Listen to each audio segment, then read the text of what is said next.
Welcome back to the Love Heals podcast. Today we have a very special guest, Michael Norfield. Another short king. Dr. Mike Norfield, another short king. So I'm glad y'all put me in the taller chair like you did Rob. So yeah, well, we try to make it fair for everybody. shout out to Rob Wheeler, my fellow short king. No booster Shout out seats to all here. The short kings. Big fan. Love Heals supports short Right. kings. That's Yeah, right. we need Yeah. more short kings, honestly. We do need way more short kings with the confidence of normal kings, Right. right? normal kings. Normal Normalized kings. short Average kings. average height kings. You know what I mean? Welcome back to the Love Heals podcast. Stories and strategies from founders, healers, and innovators, redefining how we care for ourselves and care for each other. Liam, average size king. All of this is called Love Heals. Love Heals. Love Heals. Love Heals. Love Heals. Love Heals. Love Heals. Love Heals. Love Heals. No one should have to walk through hardship alone.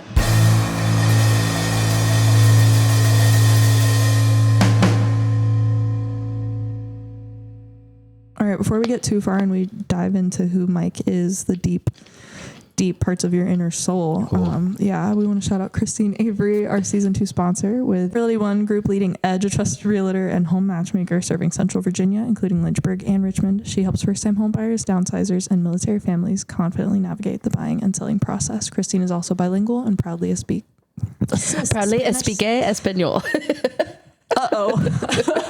That's even more impressive considering you're struggling with one language. So Yeah, and Christine can do And 2. next week, I'm going to read it in Japanese. Okay. No, I won't. Anyways, you guys get it. That's the spirit. I wasn't sure what to expect next today, week. and it's meeting all the expectations. Yeah, so. I feel like this is probably what you should have expected. Yeah. I feel like, yeah. We didn't prep you at all. No. Not at all. I We've- said, what are we talking about today? And she, I don't know. Like about caregivers and stuff. Kindness, whatever. business, all the things. Before we jump into that, like, Mike, who are you? What do you do? So my name is Mike Norfield. I'm the owner of Visiting Angels of Lynchburg. We are family owned. My mom and I, and my dad started together. Now my mom and I own it. And we go into people's homes and help them with ADLs, which is like activities of daily living. So like bathing, dressing, meal preparation, errands, all sorts of things like that. Transfers. Awesome. Yeah. Love it. It's America's choice in home care. It's America's Choice in Home Care. We've been serving Lynchburg for almost 10 years. So 10 years. 10 years. It's crazy. Crazy. So all these things like 2016, what were you doing? And I was like, we were starting a business. I feel really old now. Does it feel like you've made it to 10, or do you feel like you know as much as you should know at 10, or like, where do you feel? So it's really interesting because when you start a business, because I didn't come from healthcare, right? So, I had a wild journey to get here. I worked in electronics for a long time, and, then I ended up working for a nonprofit for a year. Did 0 out of 10 recommend. Hello? Not to these two here. This is a great nonprofit. Not great. And those who know what that job was, like, it's different than just a regular nonprofit. But, and then I was a florist for like 5 years, and, I'm a Telefloor master florist, and a Telefloor sympathy specialist, and a FTD master florist, and all that. So What is that? It just means that I know what I'm doing, apparently. That's and crazy. I've had training and things like that. Wow. So, I actually went to Oklahoma for a week intensive with Telefloor and won a scholarship out there. So that was really cool. That's crazy. So yeah. How fun. Was that in Lynchburg? No. That you were a florist? Oklahoma. Well, but you said that you I went. was a florist. Yeah. I went to yeah. Oklahoma, You and were dumb like, idiot. Was that I was like- that you went to Oklahoma? So it was in Madison Heights. So it was the Flower Really? Basket out there, which is now Creative Cove, which is Oh, wow. Oh, a great partner in business as well. So, Yeah. Okay. Crazy. Cool. wait. What made you guys start Visiting Angels? That's a great story. It's a great question and a great story. Horrible So story. I went to work for the florist, just kind of like I needed something to kind of reset because I was working for the nonprofit. I was working like 90 hours a week. So tried to kind of get some work-life balance back. So I went to work at the florist. I have a terrible sense of direction and bad allergies. So delivering flowers was a perfect fit, right? And I always say, as soon as that doesn't get a laugh, I won't tell it anymore. 10 years really strong and funny. growing. That's pretty good. So, and then I was working that, and my dad and I were looking for a business to kind of do together, because that was kind of his retirement plan, was to make me work. So, we almost opened a florist, and then he found Visiting Angels, and he was like, I think this would be good because I think there's a big need for it, especially in our community, because there aren't that many companies that do it. Thank goodness. And, I kind of was like, I don't know. you know. They convinced me to give it a try, and went for the training and was like, oh, this is what I was made to do. So and I think that's the reason that we've been not just around for 10 years, but successful for 10 years. So when you walk in our office, you've seen, we've got like 40 awards up, and that wall is actually moving. Because we've run out of room. I've got like probably 12 more awards. That's Oh, the wall's going to stay the same place. The wall's going to stay in the same awards are place, gonna but the move. awards I are all see. coming down. That wall's getting painted, and we're going to put them all on the big wall. Nice. Where Coffee that'll for be Caregivers great takes place. for the big wall. Yeah. Great. Big wall has like nothing right now. And hopefully it'll kind of break up the sound a little bit too and make it. That's nice. So I thought about putting these on the wall, but You can always put some on the ceiling. well, they're already kind of sound dampening tiles. So, Yeah. You already knew. That's the only idea that I have for the week. so Well, that's So- all you can do. Yeah. So you do feel like you're 10. yeah. So I would, so I also do like a podcast with the Central Virginia Business Coalition, and which you guys are a member of.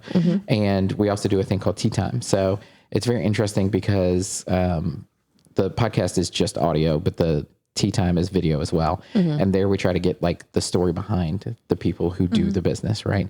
And one of the questions we ask is like, what is the best business advice you've ever received or given? And I think the best advice I've ever been given and also shared with people is that you can't hire well, you can only fire well.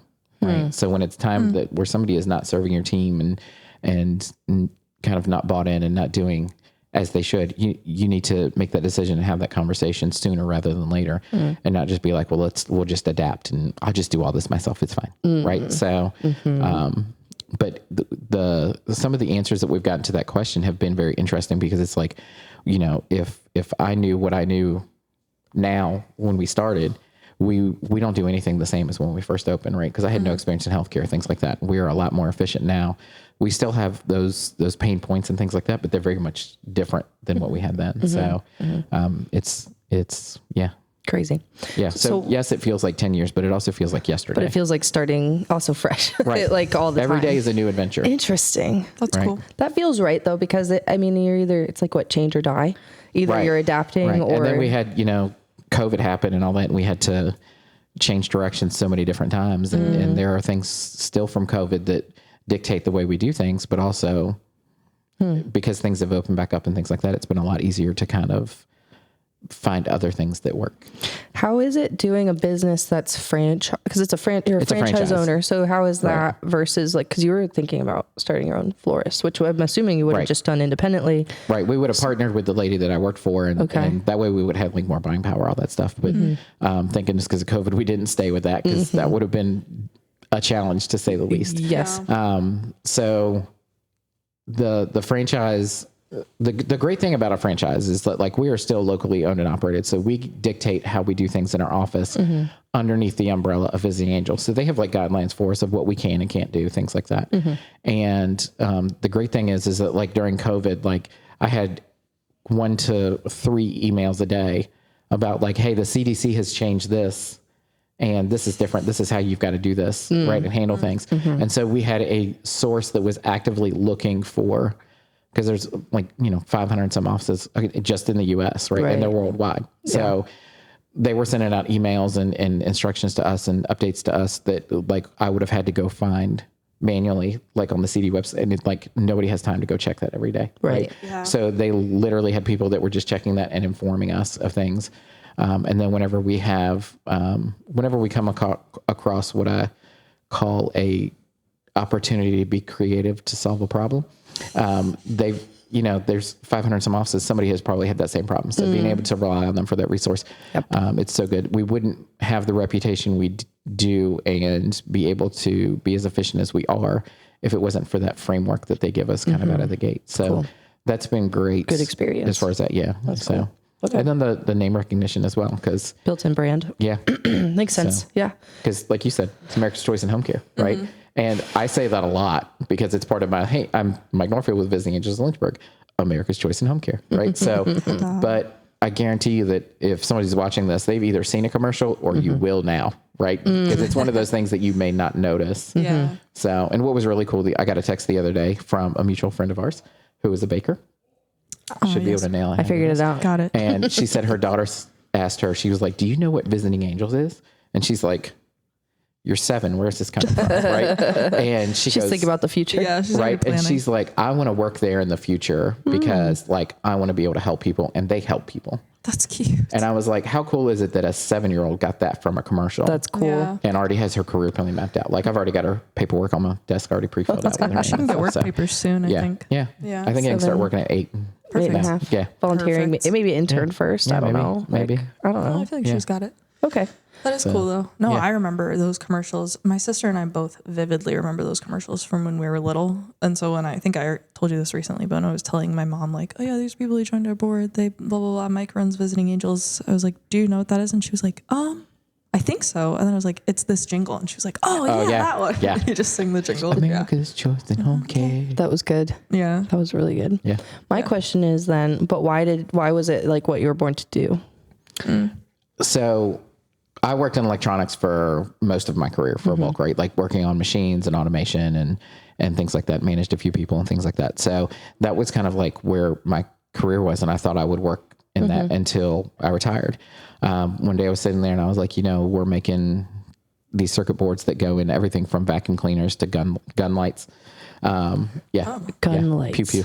And all the way Make to sure we edit that out. parts that go in 3D printers and different things like that, like a lot of different products. Right. But like, I didn't feel like I was really helping someone, and that wasn't really my purpose. Right. Cause I was kind of, I was raised with a missionary mindset, right. With a ministry mindset, I should say. So, I was a worship pastor for a year, things like that. So like as on a volunteer basis. So like, that was kind of like where my passion was like to be where I could help someone.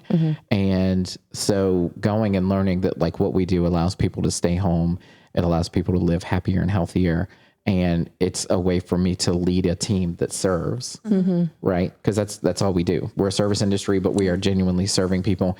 And, it's been a really tough couple months just because of some things we have going in our office, like people there's sickness and there's all these things going around that kind of pull people out of our office. Right. And, like in the last 3 weeks, we've gotten like 3 or 4 5-star reviews from people who are like, this is such a great thing that we have. Nice. And we've even got some pictures because we don't get a lot of pictures from our clients and things like that. We've gotten a couple pictures of a caregiver who is baking with her client. And she's like, it's the first time I've seen my sister get excited about doing something in like as far back as I can remember. Wow. That's right. cute. So yeah, they haven't brought any snacks by the office yet, but I'm still hoping because they've been making like blueberry muffins and chocolate chip cookies, things like that. So like, hoarding them. and just getting the like, those tasks that she wasn't able to do independently on her own. Yeah. Either because of like dementia issues or like being able to stand that long or just being able to organize it and get it right. So our caregiver's been working with her, and we've got another caregiver that is helping our client get out into the garden and be able to do that a little more. Right. And it's like, that's one of his big joys. Yeah. So, it's been fantastic to kind of see how I'm able to give somebody good employment and they're able to serve their community, and we're able to help our community live happier and healthier and all that. So, it's allowing me to have kind of like a business that is ministry-like, where we are serving others, and it's kind of selfless. Like, it is not always glamorous. Rarely is it glamorous, right? Right. The baking and the gardening, probably like the most glamorous part of our job. Right, But right. building those relationships between our caregivers and our clients has been great to see. So That's really cool. How many caregivers do you guys have right now? right about 35. Oh, wow. That's a lot. So That is a lot. Yeah. yeah. Sometimes it's, when we got to 15, I used to lose sleep at night because I was like, I'm responsible for 15 people's households I don't want all this. making it every month. Right. And I'd lost sleep for probably like a month, like trying to figure out like, how do I got to make sure everything keeps going. That's a very real thing, though. It is. Yeah. But the thing is like, I had to realize that I am not in control of their households, but I can help make sure that Visiting Angels is good company so that they have somewhere to work. And if they're doing what they should, and we're doing what we should, everything will be fine. But it took me probably about a month to kind of like realize like, we've made it this far, right? Like, we should be get okay that. to keep going. And now it's like, now we want to get to 50, right? And like, when we get to 50, I don't anticipate losing any sleep over like, I'm responsible for making 15 people, 50 houses can pay their bills. So, and then we've got, like 40 clients or so, 40, 45. And so it's also like those people depend on us as well. So you're looking at like 70 households Yeah. that depend on me coming into work every day and making sure everything runs well Right. to I would support be them. stressed. Yeah. So It's like, that's the entrepreneur journey of like, if this flops, right. Yeah. Right. like there's something so nice about being an employee sometimes where it's like, well, yeah, I go Right. home and that's the end of that. It's not my problem Right. whether it works out. That's a very real, Yeah, our real caregivers go to their shift, they clock in, and then they take care of their client, and they clock out, and they go home, and they don't have to worry about anything else. So making that anything sounds run. nice. I know. Sometimes that sounds. My yeah. sister will tell me about like, yeah, this happened at work, and then I just Well- went home and I was like, was that nice for you? So I also, as my part-time fun internship, I'll yes. call it. I do karaoke. Internship is hilarious. Right. Yeah. And so I'm going to start calling it my karaoke internship. So we, but I do that at a local business on Rivermont, and you guys were there Saturday while I was setting up, and we were talking about like, oh yeah, being on call and things like, sometimes that's terrible. And then my phone rang. Like we were literally just talking about it, and my phone rang, and I had to stop setting up for karaoke and like take the phone call and like handle that. And Well, then we ran into you guys earlier last week after you guys had dinner, and Right. you had to step away to take like two I calls. took 2 phone calls. Yeah. It was like and- 9 p.m. Yeah, like two people were sick and weren't able to work the next day, and they called out within 15 minutes of each other. And it's like, oh my gosh, yeah, that's the stressful part. But it always seems to either work out. Either we have a great team that'll jump in and help because we treat our caregivers well. And I think you want to talk about culture a little bit today. Yeah. Is what you told me. So like, I have a reputation for being kind and things like that. And one thing that I've learned is that being kind doesn't mean always saying yes. Right. That's being nice. That's a huge difference between being nice and kind. right. That's a hill I love to die on. Sometimes kindness is setting a boundary with somebody and saying like, hey, we're not going to do this. This is not allowed. Or, hey, next time this situation happens, this is how we need to handle it as a boss. This is how, not as a boss, but like as an employer, this is how we need to handle it next time. And like, that's why we have policies and all these things. So, it's letting people do whatever they want is not always kindness or niceness. So Yeah. Speaking of culture, didn't you just win Citizen of the Year? I did. So I did. that's Yeah. crazy. I did. Yeah, it is crazy. Ladies so and gentlemen, Citizen of the Year. yeah, it's the, Wrong button. Hold That on. was oh, Citizen of the Year. whoa. Okay. All right. Wait. That one. what's really funny is I can't hear any of these. So It's clapping. You'll hear it in Hold on. post. It's still clapping. paused. Now it's just long applause. And There you go. It's done. okay, maybe you should like label it. Or, That was crazy. That was like a lot. It was. Anyway, Fix it. and clapping here. Go. there we go. Perfect. We did it. Anyways, yeah. Wait, what even is that award? Citizen- Like Citizen of the Citizen of the Year for the Was it- CVABC. So it's somebody who kind of helps give back to their community and supports the community in the CVABC and just local business in general, which I feel like I do. Like, I'm not like, oh, I'm so surprised I got this award. Like, not shocked, but like very grateful and humbled. But also like I try to support local businesses and have given some mentorship. So Creative Cove, they do all sorts of creative things. So like it kind of feeds into my hobby bug, right? So they wanted to do more with flowers and things like that and kind of have more of like a full service florist kind of thing. And so I mentored her a little bit and was like, this is how you need to price the flowers. This is how you need to order. This is like how much you need, like before Valentine's Day, like make sure you have enough of the right thing. And, just little things like that from my 5 years of being a florist that were just kind of second nature for me, but they just didn't know because they haven't done it as a profession before. Right. So Big being able to difference. help that, like giving that support that doesn't cost me anything, but has helped them to grow that part of their business quite a bit, has been great. So, and in return, they have helped me do embroidery for shirts and different things like that. So We love the it's been great. bartering. Yeah. That's really Right. awesome. You for sure helped us like with everything. Yeah, because I from made the start. and I also like made your cups. So like I had Yeah. lasers and things like that. Yeah, And made our your cups. Love Heals wine tumblers. So Yes, he's like Mike jumped into all the things because you have an array of hobbies. I do. I do. Yeah. The current obsession is 3D I printing. was about to So say, what's printing right now? Is there right something now- printing right now? right now, it's a little fidget toy with a new design. Wonderful. A multicolored new one. design. Ooh. It's got like triangles instead of the squares. So I want one. I have one that he gave me. It's in my car. Yeah. And I use it while I drive. that's So many It's fidgets. enjoyable.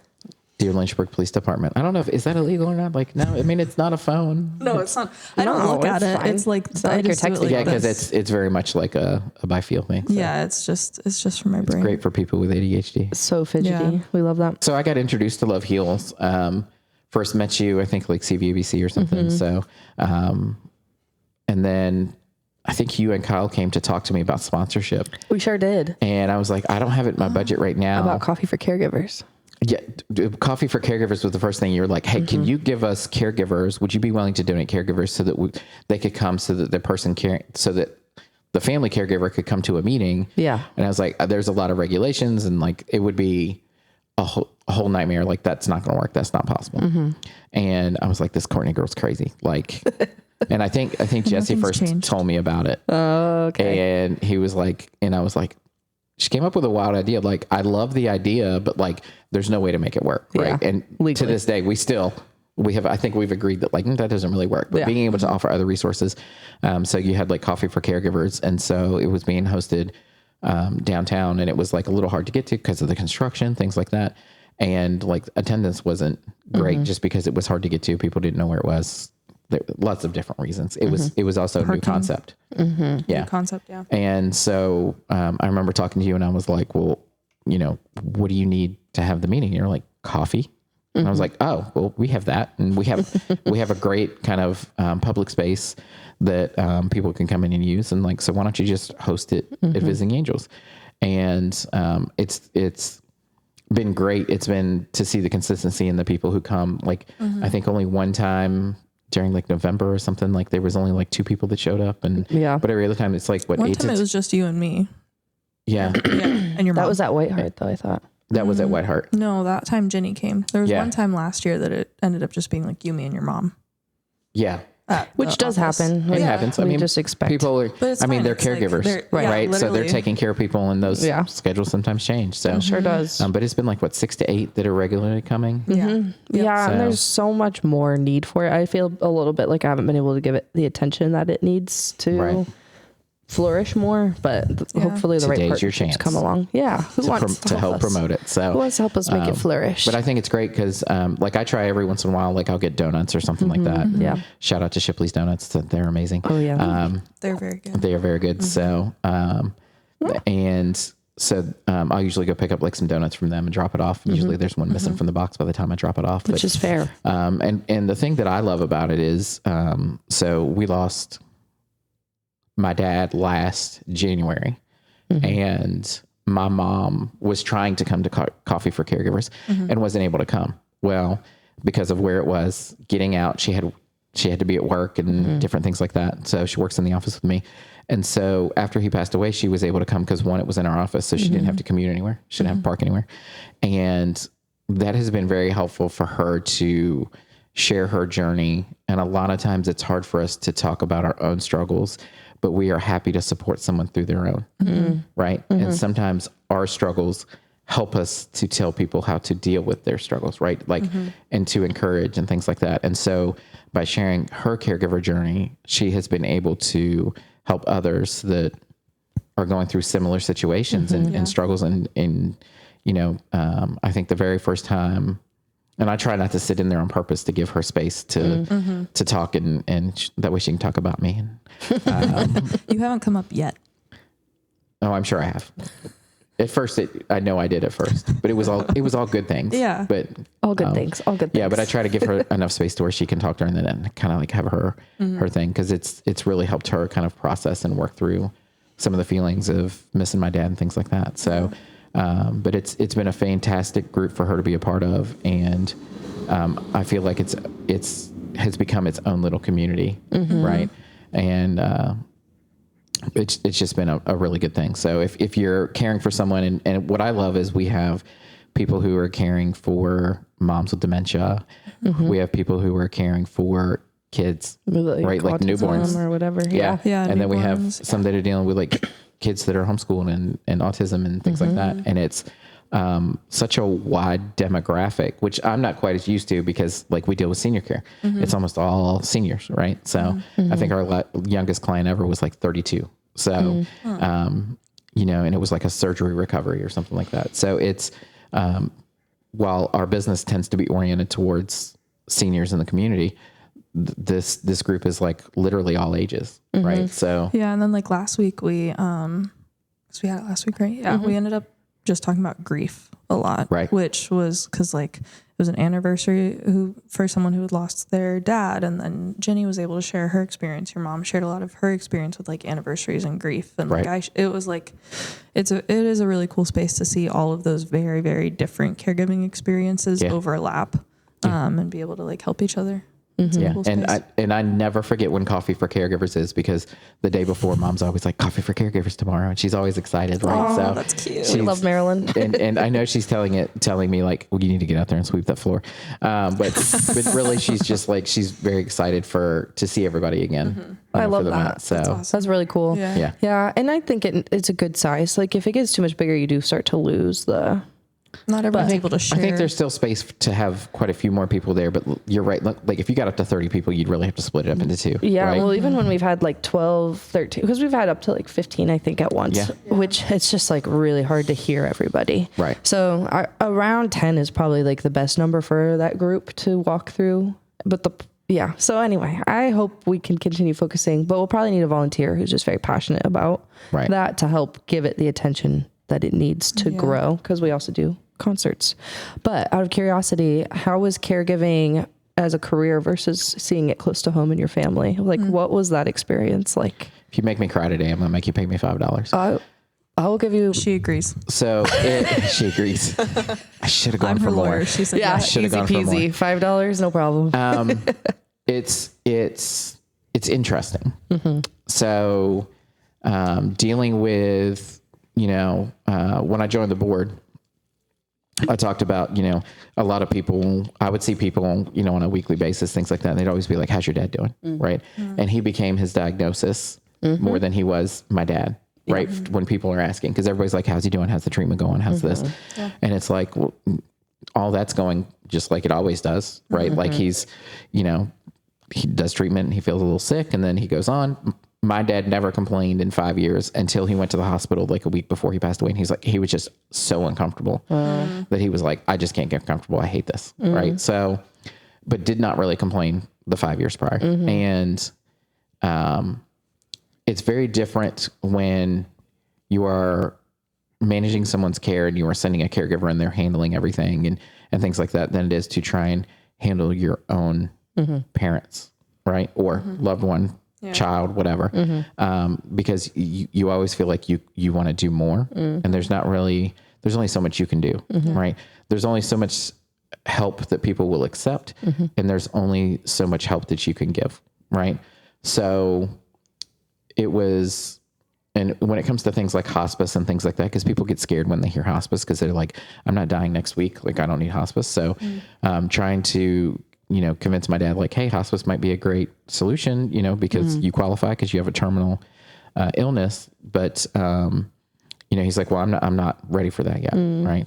So, and being in healthcare, you would think that like I would be on top of all that and have everything in place way beforehand. Well, I had the idea of it set up and knew people. And when he finally was like, yeah, I want to go home and I want to go home with hospice. The phone call was made. They were there the next day, things like that. And they were literally at the facility to work on bringing him home. We'd already moved all the furniture in the house to make room for a hospital bed and all the other things. And he passed away while they were waiting to take him home. Like the CNAs and DON and things were cleaning him up to get him ready to go home. And he passed away. So, so he never had home care, not even from Visiting Angels, because it's hard to accept that help. Right. Right. And I remember when he got diagnosed and he had his surgery, 6 years ago. And I was like, so I'm going to have the registered nurse come to the home and do an assessment so that if you need care, we can send it. We're in a very unique position. We own the company. We don't have any sort of minimum, things like that. Like we can just, hey, can you go, help him with this? And our employees, we've got one that's been with us since 2017, 2018, right? So she's been with us almost as long as we've been open. Yeah. So like the 8 or 9 years, whatever that is.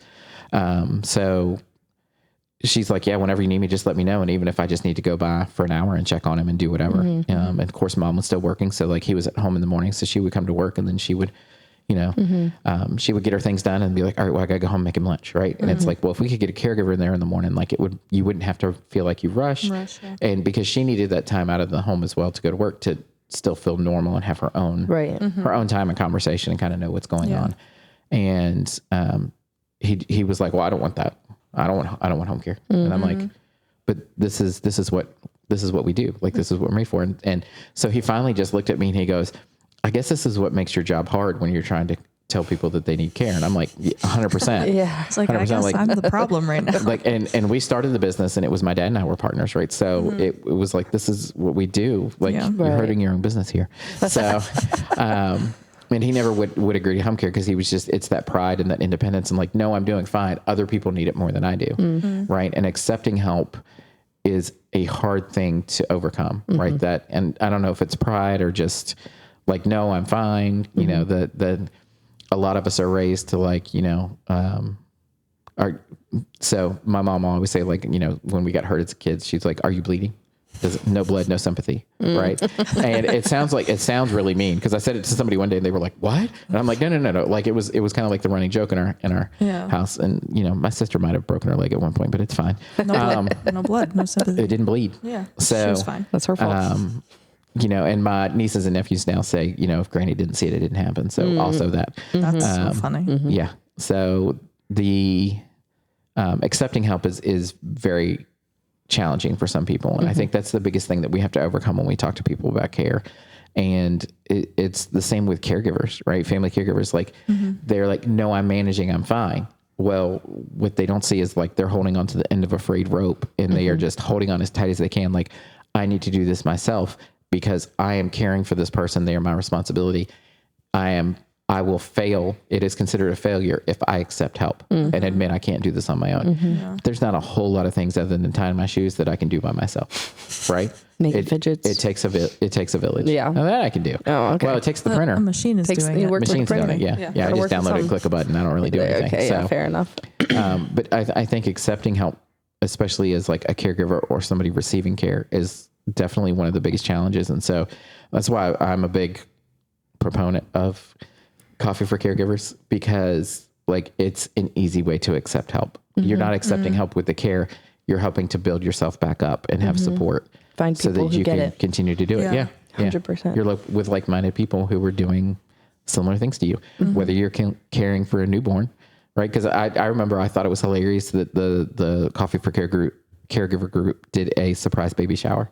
Oh, yeah. Right. And did. And like things came out of the woodwork because they were like, it's a boy. I'm like, I have all this boy stuff left over from my grandson's baby shower. Like we brought it in. It was great. And she was so surprised. And just because I remember she walked in, she's just like, because first of all, I was in there. So she's like, what are you doing in here? Like, you know, who's this strange guy? So yeah, that was fun. Yeah, but it was a lot of fun. And for her to feel the love and support and things like that. Yeah. I forgot we did that. It was so great. Yeah. And now he's doing great. Yeah. Other than eczema. Cute. Lucas. Yeah. He's very cute. Yeah. I love it. Yeah. So just receiving help, giving help, all the things. Yeah. Caregiving, hard stuff. How is life now on the other side of y'all's caregiving journey? So it's surprising. So, you know, I mean, my dad and mom met when my mom, I think, was like 3. Oh, wow. What? So wait, was your dad British too? Yes, because they met in Britannia. Otherwise yes, England, Britannia. in the United Kingdom. So you'll have to ask my mom at the next Coffee for Caregivers if she's ever been to Scotland. And I guarantee you she's going to tell you no, because it's too far. Love that. Because she wanted to go to Scotland and her dad told her like, oh no, that's too far. And then like within a year she moved to America. So she said, well, that's so funny. Watch me go across the ocean. Yeah, watch this. Scotland is way too far. Still never been to Scotland. That's hilarious. Go figure. It's too far. She never should go. It's too far. Gonna keep the consistency. Yeah. So what were we talking about? Your dad was 3 or your mom was 3 when they met. My mom was like 3 when they met. So like she's like her entire life, he was part of it. Right. In one form or another. Right. And so when we lost him, I was convinced that she was going to go downhill really quickly. Right. And we've seen that with other members in our family where they took care of a spouse and, you know, spouse passes away. And then in fact, my American grandmother that we adopted. Right.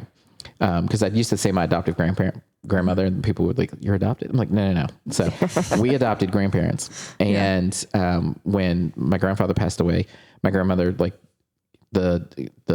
she was hiding signs of dementia, things like that. And that kicked in. And then like we lost her relatively quickly. Right. So I'm like, I'm really worried about my mom. Like, is she going to be able to manage? Is she going to go downhill? Like, she's not going to thrive. And she has done the exact opposite.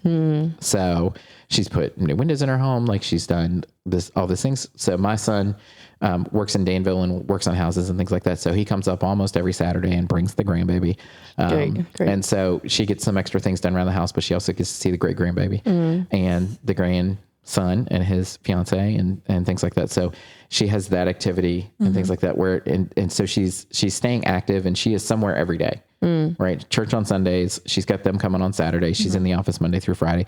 Right now she's in like North Carolina at a Southern Gospel convention. Oh, yeah. Wow. She was going. Yeah. And I didn't know she was going until I saw it on the calendar. Like, she mentioned it, but I remember last year it was, cause Dad passed away in January. This is in March. And she was like, should I go or shouldn't I go? Like, should I go? And then one of her friends was like, hey, I've got an extra, like, I got a double room and it's just me. Do you just want to come with me? And so she got a ticket to whatever and shared the hotel room and things like that. So like she was really kind of pushed into going, right? My sister was like, you absolutely should go. Here's how we got her set up so that her GPS would work through her car and talk to her, like, off her phone, like all those things so that she could get there, and she got there just fine. And then like this year she was like, oh yeah, I'm going. And I was like, oh yeah, okay, great. Sounds great. It didn't really register. And then I looked at the calendar and I'm like, she's not here next week. Like, where's she going? Like, oh yeah. So it was great to see, like, it wasn't a question this year, right? It was like, hey, this is what I do. I go on my little trip and we're good. That's awesome. And so to see her come through on the other side and still thrive, even with that huge loss in her life, and she'll still go to talk about him now and she'll kind of get choked up a little bit. Right. So, kind of like I'm doing now. But it's, grief doesn't ever go away. You just learn how to process it better. Right. So people are like, oh, grief will fade with time. Grief doesn't fade. Right. So you just learn how to process it and how to handle it better. And not that you grow numb to it, but like acceptance takes time. Right. And, it's those little moments where you go to say something to somebody and they're not there, or, you watch, for me, $5 for me, I'll do something. So my dad used to, he'd sit in the chair or something and he'd just be sitting there and he'd just go like this. Right. That's not a huge thing. I do the same thing now. I catch myself doing it and I'm like, that's weird. And then my hands look a lot like his. Right. And so the way that I do certain things, like typing on my phone or something, I'll catch myself like doing the thing. I'm like, oh, that's exactly how Dad would do it. So that's fun. It's those little moments catch you more than the big moments, I guess. So, but dealing with grief, like it'll sneak up on you in little ways that you don't expect. Right. So 100%. Yeah. $5. No, I'm still holding off. No $5 for me yet, but I have got to nothing you. running. No. Sarah, what you got? What's going on? No. Tell us your biggest obstacle when it comes to grief. No. Okay. Well, no, but so I guess what I'm saying is resonating with you because you're probably thinking of like little things of, because we've talked about grief before and how, different things like that. And so, kind of remembering some of those little things. The hands thing, because my grandma and I were really close, and she was really big on she loved rubbing her backs, but just with her fingertips, not scratching her back, but just rubbing it. And I was in I was working at this liquidation store here, and one time I helped some old lady find something, and she just kind of went thank you, and the way that she touched my back, I had to go in the back room and I sobbed. It was a core memory, your response is I was like, oh my gosh, that's how my grandma used to scratch my back. And her hands, just because of the way that she did stuff, was very it was very much a core thing. So I think one of the last times I went to see her in the retirement home she was in, I took a picture of her hands kind of folded on her lap, just because I was like, gosh, I don't want to forget how your hands look, or how they $10 total from both of you. I agree. My lawyer did not sanction that, so it's in the rider. Oh yeah, we sent over in the live Peacock. Yeah, on the live. I told them. Well, first I was going to say 3 green M&Ms, and I'm like, no, because then there's just 3 green peanut M&Ms. And I was like, no, because then there's buy a bag of peanut M&Ms, and then it's not funny. And so I told them, I was like, I'm going to send over my rider. The only thing in it is that I have to have a live peacock in the studio. So He's in one of the cabinets. yeah. An insane request, but Yeah. honestly, I mean, it was the craziest thing I could think I would of. love pretty to solid. have that. That'd be insane. I would be nervous if a large exotic bird was walking around here. I would be very terrified. stressed out. Yeah. I would call it Joe. Then it would Okay. be a Joe Exoticberg. Wonderful. Thank you guys for watching. No, I'm just kidding. Anyway, get out of here. Yeah, that's funny. hilarious. Yeah, no, it is. That's what we were talking to the group last week about, was like all these little things, like the cliche phrase that grief comes in waves. It really does, and it comes in all these little like spring when a certain shade of green. Because So- my grandma loved green. One important thing, the way that I've been able to deal with the loss and things like that is even before my dad passed away, I got into therapy. And if you're not in therapy, you should be. Yeah. So the being able to kind of recognize things like that. So like my dad was cremated and my sister and I both got an urn that's a miniature of his big one. Right. So, and he's in part of all of them. So, the part of him isn't all of them, whatever. But mine is still on my dresser in the box that it came from the funeral home in, right? Cause I am not ready to, I don't want to say let go and put him out, but like, if that's not out, it's not real. Right. And I know it's real. The rational side of me definitely knows it's real, but the part of me that is really grieving, that emotional side and that whatever, isn't ready to have him out on display, right? Like his picture's up because we have a wall where everybody that's passed away in our family, we kind of have the pictures on the shelf. And so like, but my dad was always a jokester as well. And so I was looking for a little, I didn't look that hard, but I was looking for a little Santa hat to like, cause I was going to put him out and then like put the little Santa hat on him. Cause like he was a corny prankster, like the puns, the everything. Yeah. Like, Yeah. you know, I may be known for that a little Probably bit. where you got it from. Maybe. You know, he was big on that. And I was like, if I can put him out and I can make a somebody laugh and seasonal cry at hat. the same time in my family because he's out, but like it's the little hat. So, you know, that was kind of like my thing and it just never happened during Christmas. And like, I just couldn't do it at Christmas. So, the day that he goes out of the box and on the shelf kind of thing, I think that's when I'll feel like I'm more along my grief journey. Right. But in therapy, we talked about how grief is like a roller coaster, right? Because you feel it and you're climbing and then all of a sudden it crashes and the tears come, right? And then you kind of hit the bottom and then you kind of start to pull out of it again. And it's not just straight back up to the top, right? Like you kind of coast a little bit and it's like day by day it changes a little bit. And then you cycle back around and the grief process starts again and it builds up until you crash. exhausting. And it is.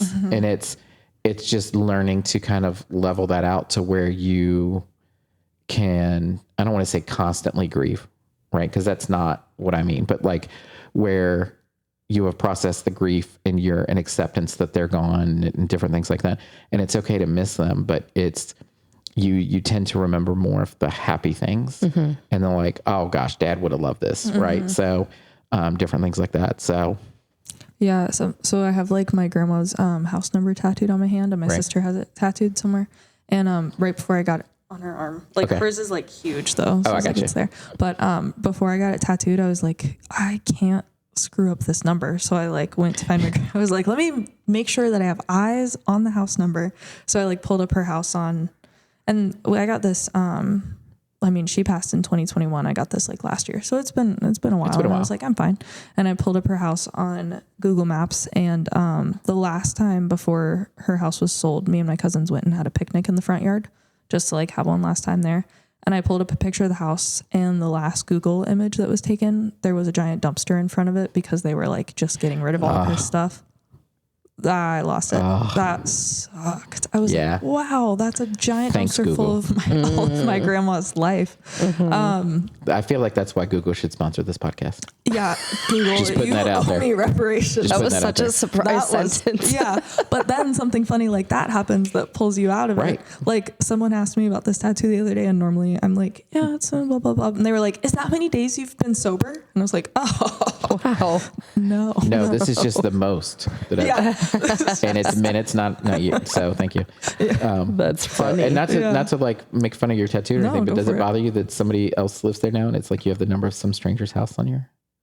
well, now it does. That is awesome. No, but it's your grandmother. It's to represent your grandmother. It So I can't take represents, away from like, that. No, and like I haven't even. It doesn't even really think about it. It's more representative of like that house was just a huge Part of your part. Like every Christmas was Yeah. there. Like there's a tree. My other cousin has a tattoo of a stamp, and the picture in the stamp is the tree in my grandma's front yard with the little swing that used to be on it. It's Right. like it's more representative of just like how that kind of molded our Right. family. But Right. yeah, no, it was the dumpster like started me on a whole recycle. I get it. It was wild. I get it Yeah. because it's the end of that chapter, right? Yeah. And but it's not the end of your grief, right? Because like that is something that is now changed and it will never be the same. And sometimes I think we grieve that things aren't the same even more than we grieve somebody is gone, right? It's not necessarily that person's gone, especially if they, if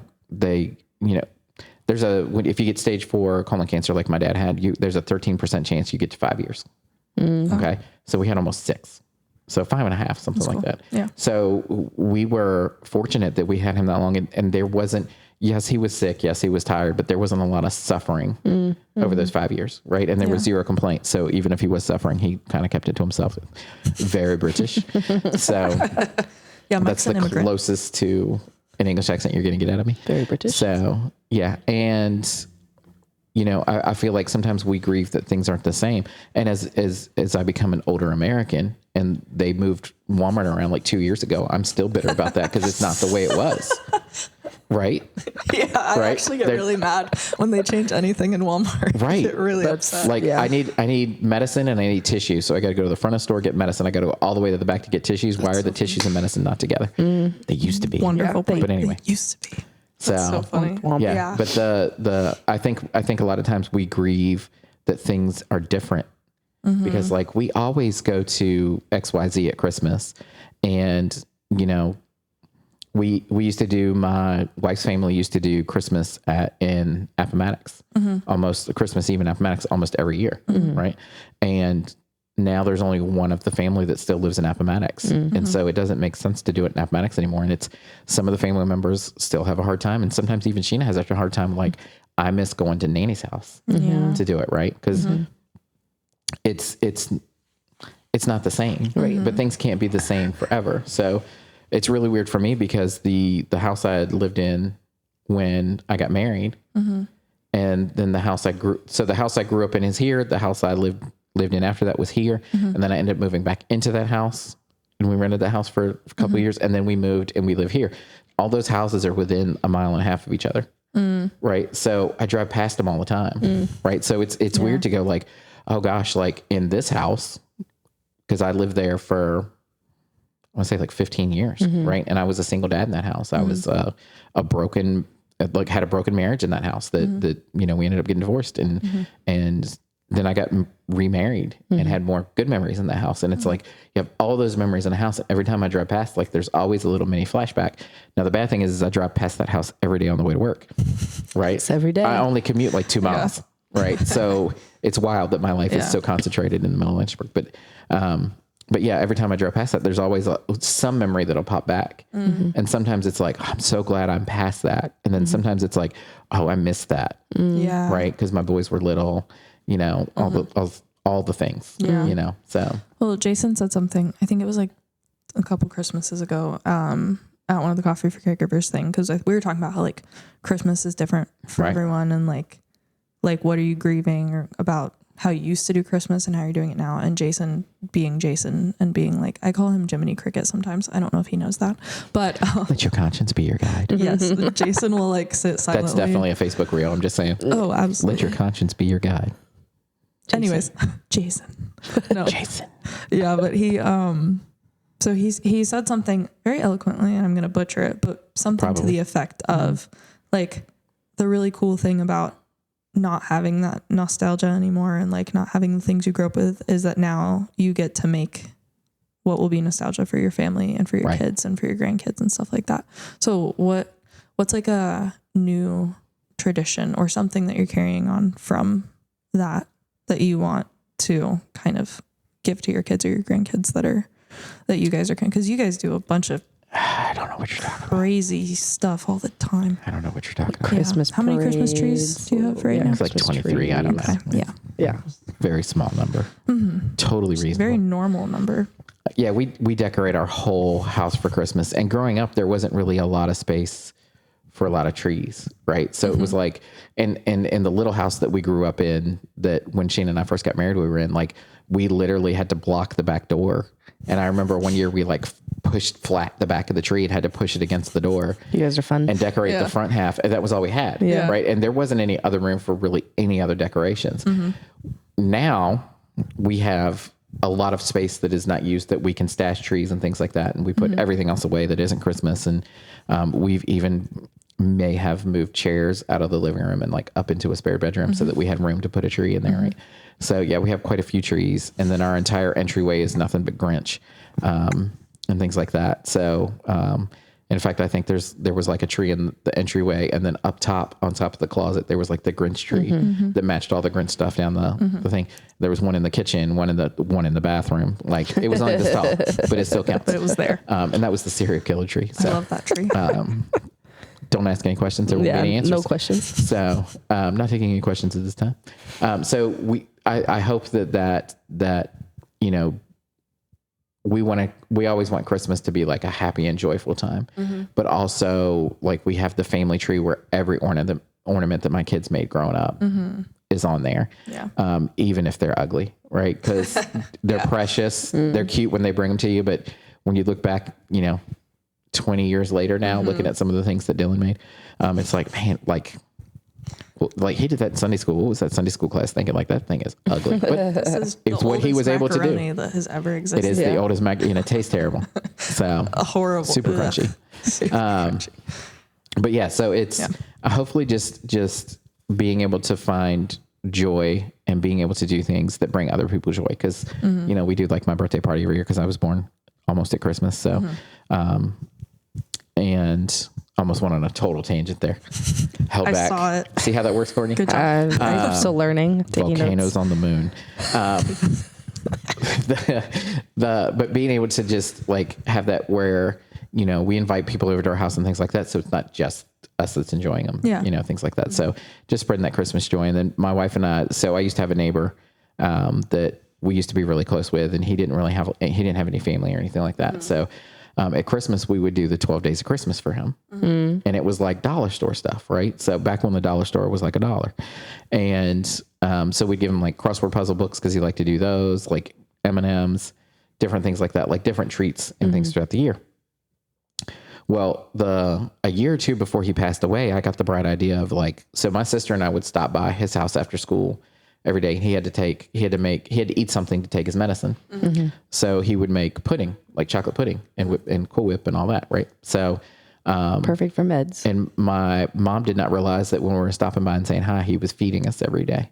So it became like, we did it every day. Yeah. And like, he taught me how to play poker, how to play Scrabble, like Boggle. That's cool. And we played Boggle and Scrabble with like an unabridged dictionary, which I don't know if you know, it's like the size of like 42 laptops. Yeah, this Sounds is before crazy. Google Great existed. reference. Yeah. I won't tell you how long ago. But he would also play games with us, like Mousetrap and things like that. Like we would take games over, and he was like, "These games are stupid, but I enjoy playing with you, so whatever." So, I don't know where I was going with that. Oh, so we would do. So I did there. one of the last years that we did the 12 Days of Christmas. I did something, and it was like the brand of pudding that my sister liked that was harder to make than the instant pudding. But he switched over and did that. It was some peppermint patties because he always had peppermint patties in the cabinet. It was M&Ms because we used to go to Country Cooking in the Plaza. If you know, you know. And he would put M&Ms in the bottom of his ice cream cone that he would take with him. So when he got home, he had some M&Ms. It was like a second dessert. Wow. So there were M&Ms in there. There were a lot of different things of like memories that we had with him that I put in that. And he was like, this is like the most sentimental thing of it. Like he didn't get very emotional and things like that, but he was like, that was, I got very emotional when I opened some of those gifts. And I was like, yes, sir. We will cry together after we both leave. So, and after he passed away, it was like he was our grandpa next door, right? Like we also adopted him as a grandparent. And so a few years after he passed away, my wife and I we would do 12 Days of Christmas. So we'd be walking through Walmart. We would purposely pull cash out and have like a $20 bill. And we'd see somebody in line and they'd like have a bunch of stuff for kids. And like, obviously they've got a babysitter for the kids or things like that. And you can see them just like, sometimes you can just get that feeling of they're like looking at the cart, like, can I do all this? Right. And we would just walk up and I'd be like, hey, we used to do this thing for my neighbor. It was, 12 Days of Christmas. So we're just playing Secret Santa. We just want to help you with your purchase today. Right. And $20 and walk off. And then we realized like we might be giving money to somebody that doesn't really even need it. Like, and like, they're probably just thinking like, this person's crazy. They gave me money. So instead we would go out to eat and we would look for somebody with a small child. Right. And we would I'd walk up and be like, hey, just want to let you know, we do this thing. We call it the Santa Project. I'm going to have a nonprofit one day that has that name, the Santa Project. I like it. And like, I just want to buy your breakfast this morning because we had a neighbor that used to go and like, we used to do 12 Days of Christmas for him. He's been gone a long time, but to honor his memory and $5. I didn't even do it. And the influence he had on our lives, showing us to be kind, right? Because we're just the neighbor kids. But he fed us pudding every day. He would get orange soda because we liked orange soda, like or Coke or Dr. Pepper, whatever. Like he would buy things just for us. And during the summer, almost every Wednesday, he would take me to country cooking. Like I knew Wednesdays was country cooking day, right? And he would buy my lunch country cooking was like $8 or $9, and you got like a meal and the buffet or whatever. You have no idea what I'm talking about because you're not from here, but it's fine. You too. I can envision it. So, COVID killed country cooking. I'm still bitter. Dang it. So, he always had that generosity and that kindness that he showed us, right? And included us in his lives. So for us to be able to just like treat somebody to a meal and just tell them kind of like, this is why we do it. Yeah. And we love Waffle House. So we did it when I think last year or the year before, I think we did it exclusively at Waffle House. That sounds right. We bought That's on so brand. many people's So many breakfast. waffles. That makes sense. And so we would, to kind of tell them the story. And so we did that for a lady. I overheard a lady at Waffle House talking, and she was talking about how her husband passed away from cancer. And I think it was colon cancer. And we were told the waitress were like, give us our ticket. Like I heard her talking about it and I was like, I know she lost, and we knew that waitress from a church that we went to. And so it was like, we reunited with her and all that. And so we were talking to her and we were like, hey, can you give us our ticket? Cause I heard her husband passed away. Like I want to take care of her breakfast. And so we did it, and then we left, and she was like, who are those people that bought my breakfast? Like, that was great. Well, my friend Barbara, who I now eat breakfast with probably twice a month. Excellent. I bought her breakfast a couple times because like she was just like, thank you so much and all that. And like she showed gratitude for it. And I think I got ratted out, and she was like, that's the guy that bought your breakfast the other day. And she was like, how dare you buy my breakfast, like teasing. And so I bought her breakfast again that day just to show her who the boss was. But I walked in one day and Waffle House was busy, and that waitress that always like told me where to sit, like sit in my section, shit right here. So one day I walked in, and like Barbara had just walked in and sat down in a booth because that was the only table that server had left. She's like, come eat breakfast with Barbara, like in this booth. And so I texted my wife, I'm like, just FYI, I'm eating breakfast with my Waffle House girlfriend today. So just so you know, and she was like, is it Barbara? And I'm like, yeah, she's okay. She's allowed. So let me catch somebody else in the booth. So I would hold Sheena's hoops in it. Be like, go ahead. But now she's become part of like my support group, right? Yeah. So I got a traffic ticket a little while ago, and I was telling them about it at Waffle House, and I walked in the day after, like the week after court, and Barbara and everybody in the Waffle House, because apparently I talked about it too much. Everybody in the Waffle House was like, how was it? And she was like, how did it go? Like, did you have to pay a big fine, all that stuff? And I'm like, yeah. And I've also slowed down since then. But it was great to have like that support system, and like people who actually want to kind of make sure that you're okay. Like and remember like the build things. build that friendship. And she'll talk about her husband to me sometimes, and I'll tell her about my dad sometimes and things like that. And it's just, like, you never know who needs that extra kindness. Mm-hmm. So, yeah, I love that. Rob talked about when he was on, did my research. Hey, I watched one TikTok video. There you go. it's more than some people do. So. Yeah. I mean, it's okay. But he was talking about like you choosing to be kind to the person next to you. Right. Mm-hmm. And it doesn't necessarily have to be somebody mm-hmm. right. And it doesn't have to be a big act of kindness. Right. Mm-hmm. I think the second time I bought Barbara's breakfast, she had a waffle. They're $4. Mm-hmm.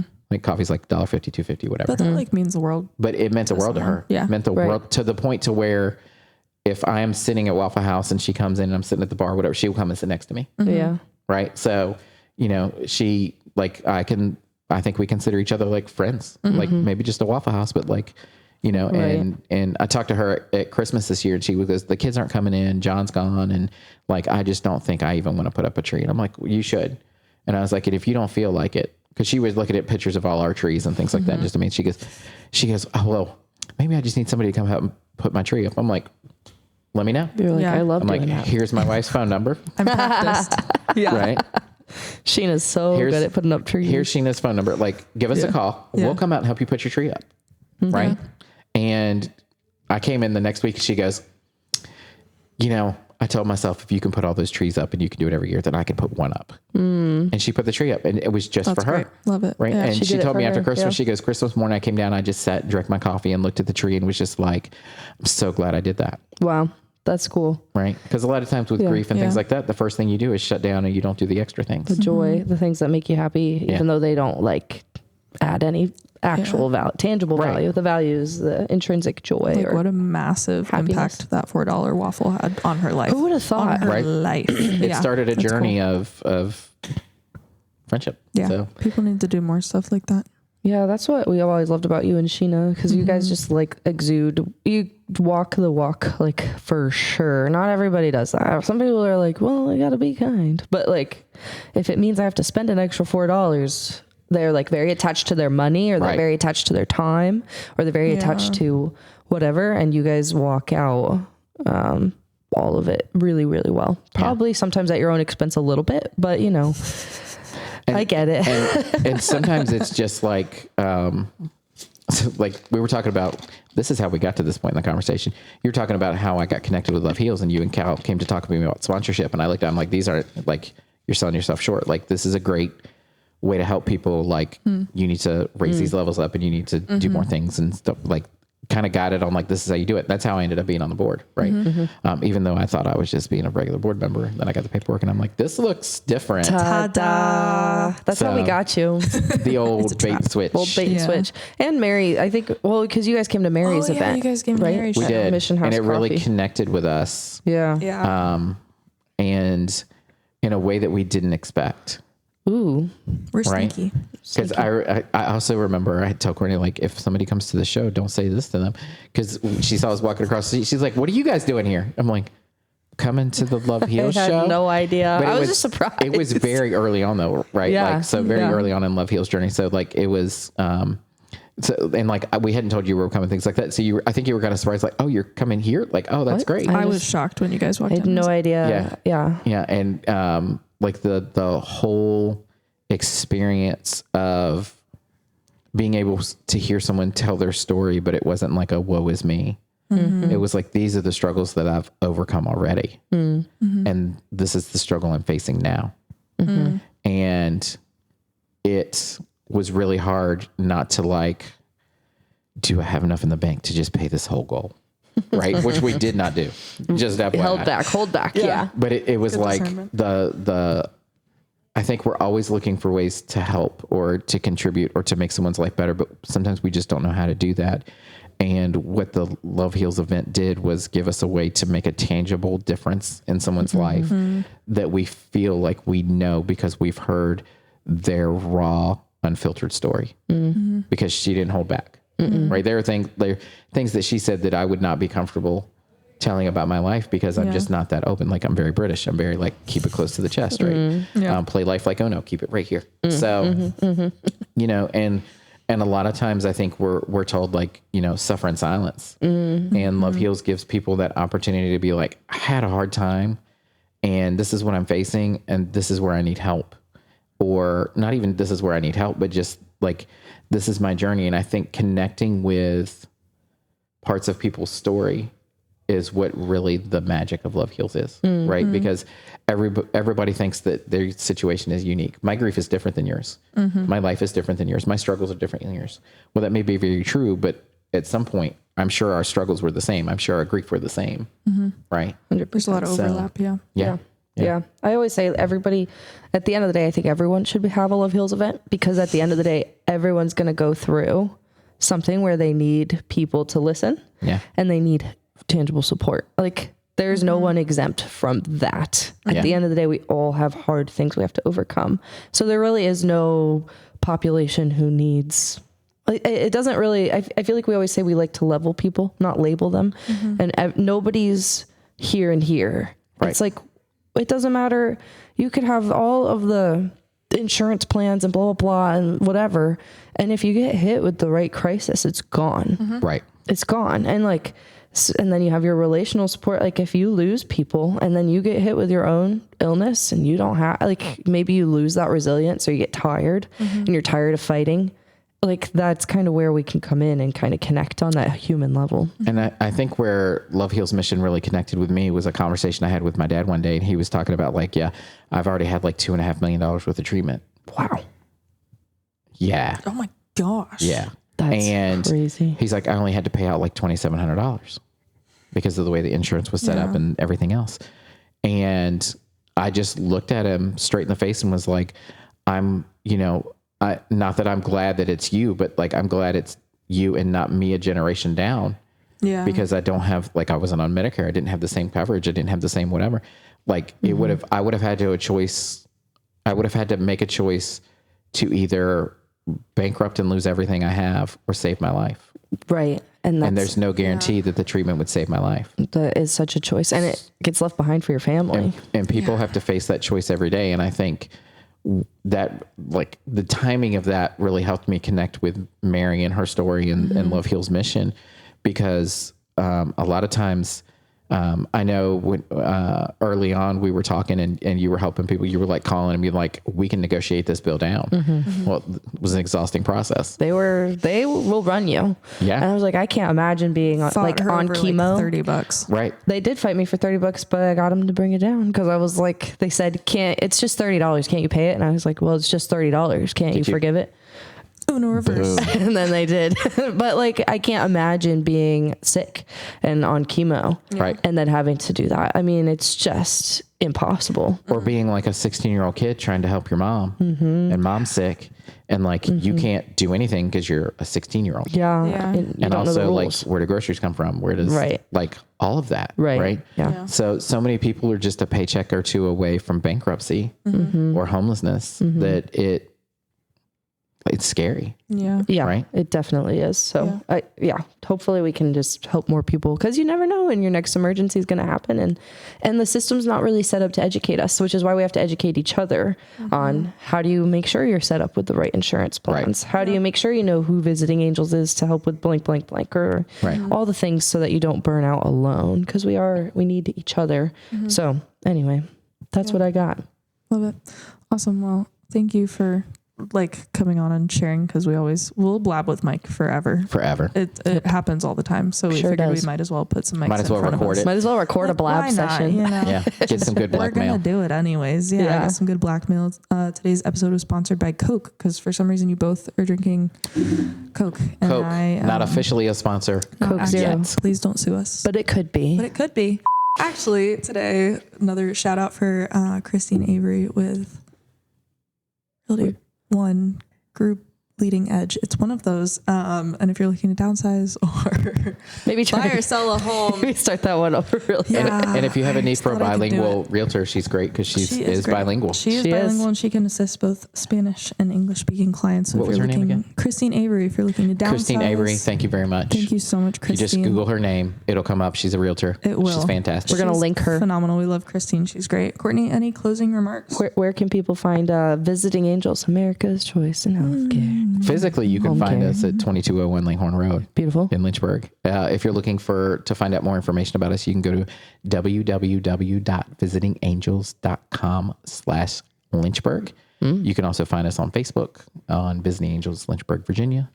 And Any side hustles you want to shout out? We'll link all of that in the description. But yeah, side hustles. now I just will say that, like, be part of your community. So I'm just going to leave you with those smart words. Be part of your community. There is always a way to help your community, big or small. Just find somewhere where you can plug in, whether it's with Love Heals or, with a bigger organization or just helping a neighbor that might need a little help. Yeah. I love it. It's amazing. Thank Awesome. you. Thank you. You're Thanks, the best. guys. We'll Thank see you for next having me. week. Yeah.